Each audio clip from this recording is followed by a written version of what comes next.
When talking to any girl, remember that 50% of the conversation should be about her personality, her world.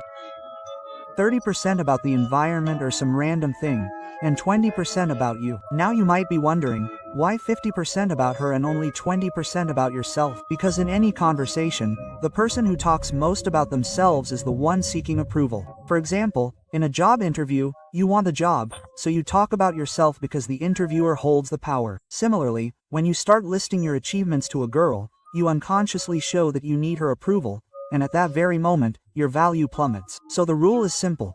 Talk more about her, less about yourself. Now comes the first part, talking about her. What does she like? What doesn't she like? What was her childhood like? What are her dreams? How does she see her life?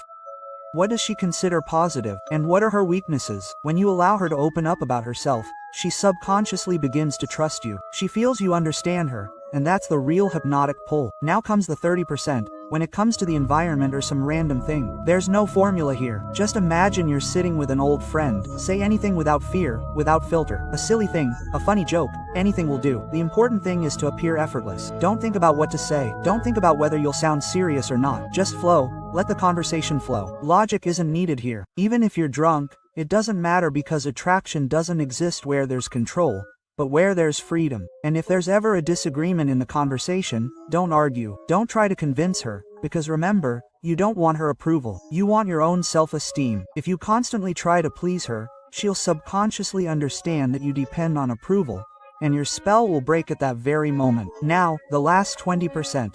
When you talk about yourself, never pretend you're extraordinary. Don't list your accomplishments. Don't recount your adventures. Because a truly powerful person doesn't talk about their power. They simply make it felt. The man who is silent, yet his silence changes the temperature of the room, is the true magnet. So from now on, remember to be at ease. Don't talk too much. And above all, don't seek approval. Because the day you learn to live in peace with yourself, women will want to be with you. Without knowing why,